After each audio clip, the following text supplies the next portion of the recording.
ಪೆಹಲ್ಗಾಂ ದುರ್ಘಟನೆ ಮತ್ತು ಪಾಕ್ ಮೇಲೆ ಭಾರತೀಯ ಸೇನೆಯ ಕಾರ್ಯಾಚರಣೆಯ ನಂತರ ದೇಶದ ಹಲವೆಡೆ ಮಾಕ್ ಡ್ರಿಲ್ ಮಾಡಲಾಗುತ್ತಿದೆ.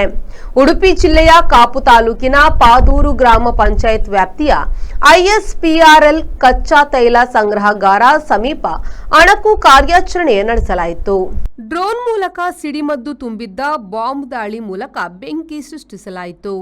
ತಕ್ಷಣದಲ್ಲಿಯೇ ಸೈರನ್ ಮೊಳಗಿ ಎಚ್ಚರಿಕೆಯ ಗಂಟೆ ಬಾರಿಸಿದ್ದು ಐಎಸ್ಪಿಆರ್ಎಲ್ನ ಬೆಂಕಿ ನಂದಕ ವಾಹನವು ಕಂಪನಿಯ ಒಳಭಾಗದಲ್ಲಿ ಬೆಂಕಿ ಆವರಿಸಿತು.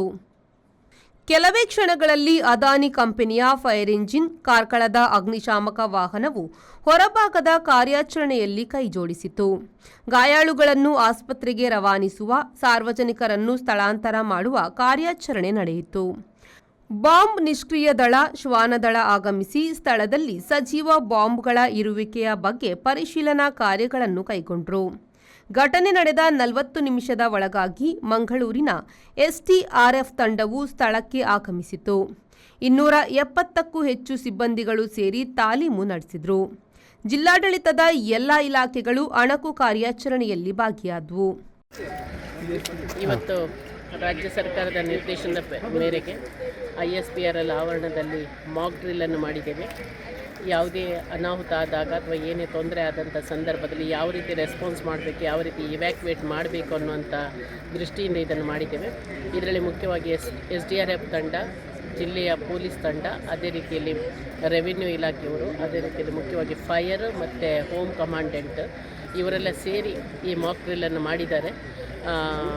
ಎಷ್ಟು ಹೊತ್ತಿಗೆ ಘಟನೆ ನಡೆದಾಗ ರೀಚ್ ಆಗ್ಬೋದು, ಅದೇ ರೀತಿಯಲ್ಲಿ ಏನು ಪ್ರಿಕಾಷನ್ಸ್ ತಕ್ಷಣದಲ್ಲಿ ತಗೊಳ್ಬೋದು ಅನ್ನೋದನ್ನು ಪರಿಶೀಲನೆ ಮಾಡುವಂಥದ್ದು ಮುಖ್ಯ ಉದ್ದೇಶ ಆಗಿತ್ತು. ಅದರ ಪ್ರಕಾರ ಇವತ್ತು ಮಂಗಳೂರಿಂದ ಎಸ್ಡಿಆರ್ಎಫ್ ಟೀಮ್ 40 ಮಿನಿಟ್ಸಲ್ಲಿ ಇಲ್ಲಿ ರೀಚ್ ಆಗಿದ್ದಾರೆ. ಘಟನೆ ಆದ 40 ಮಿನಿಟ್ಸಲ್ಲಿ ರೀಚ್ ಆಗಿದ್ದಾರೆ. ಅದೇ ರೀತಿಯಲ್ಲಿ ಬೇರೆ ಬೇರೆ ಇಲಾಖೆ, ಸಂಬಂಧಪಟ್ಟ ಪೊಲೀಸ್ ಇಲಾಖೆಯವರು ಕೂಡ ತಕ್ಷಣಕ್ಕೆ ರೀಚ್ ಆಗಿ ಐಎಸ್ಪಿಆರ್ಎಲ್ ಸೆಕ್ಯೂರಿಟಿ ತಂಡ ಇಮಿಡಿಯೇಟ್ ಆ ರೀತಿ ಸಂದರ್ಭ ಬಂದಾಗ ಅಟೆಂಡ್ ಮಾಡಿದ್ದಾರೆ. Sreejith, V4 news, Udupi. Pull up the flicks and I take it on gear. Pull up the hands and the feeling more gear. I dig it on.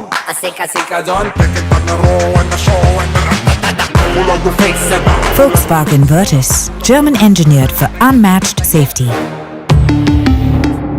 Volkswagen Mangalore, Airport Road, Yeyadi, Mangalore. Volkswagen.